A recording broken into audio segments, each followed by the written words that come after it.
Hello guys, dahil gabi na, nagkaayaan kami sa Mercato, isa sa lugar dito sa Lucena na pinupuntahan tuwing gabi. Gabi lang dito nag-o-open, makikita mo dito ang iba't ibang pagkain na tinitinda. Sobrang daming tao dito kapag sumapit na ang gabi at kanya-kanya ng food trip. Napakaganda dito pumunta kasama ang barkada at pamilya, sama-samang kumakain o nagtatry ng iba't ibang pagkain. Sa dami, hindi mo ito lahat matitikman sa isang puntahan lang. At dito nga ay nakita ng mga batuta ang booth ng ice cream na una nilang gustong tikman. Pinapili ko na lang sila kung anong flavor ang gusto nila. At napili naman nila ay mango flavor na pinakamababa na presyo. 30 pesos lang, sold na. Makikita naman na enjoy ang mga batuta sa napili nilang flavor.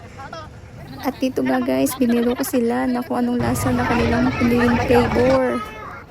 After nga na makabili ng ice cream, naglakad-lakad na ulit kami. Dahil nauuna ang mga bata, tinawag ko sila huwag lumayot, hintayin kami, baka mawala sila sa daming tao, di tayo nakakasiguro. At nakakita rin tayo ng chicken pastel at special bibingka dito sa Mercato. At habang naglalakad-lakad kami, ayan, marami kang makakasalubong ng mga daming tao. At meron din ditong Kuyas Empanada. Ayan no, sarap.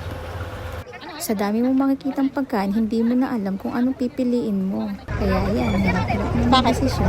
Minsan kami kakain dyan. Kung ano ang hinahanap namin, hindi namin alam kung ano bang gusto namin. Nakakatawa no?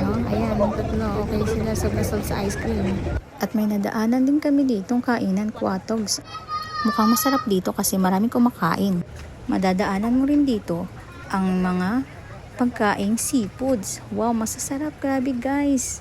Grabe talaga, mabubusog ka talagang tingnan ang mga niluluto dito. Madadaanan mo rin dito na may mga chicken, fried chicken, iba't ibang klaseng luto. At meron din cotton candy.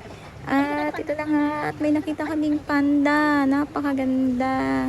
Ngayon lang ako nakakita ng mascot na panda dito sa labas ng kalye. Ngayon, magpapapicture na naman ang mga kabataan. Siyempre, for the memories. Oh, take a picture, smile. At andito nga ako, heto, pabidyo-bidyo lang. Hagad na ang babae. At natapos na nga, magpa-picture. At ayun nga sila Sir at Ate Roxanne. Nagpa-picture din kay Panda. Oh, di ba? Nakakatuwa. At ito, naglakad-lakad ulit kami para maghanap ulit ng aming kakainan. Ito, may nakita kaming salad, vegetable salad. At meron din fruit salad na juice. Yummy yan kasi bumili kami niyan isa.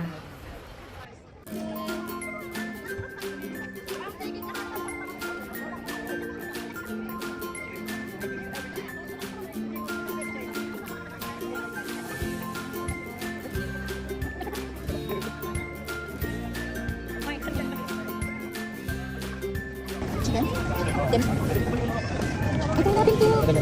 Maganda ka na? Okay yan. Let's go yan.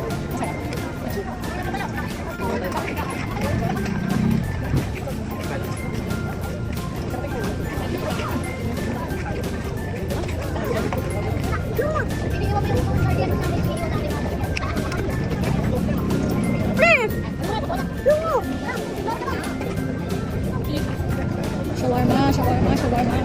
Wow.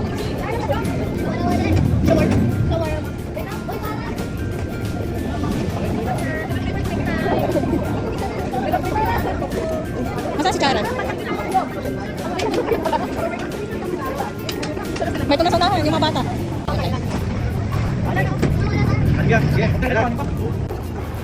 At guys, dito na po namin napiling kumain.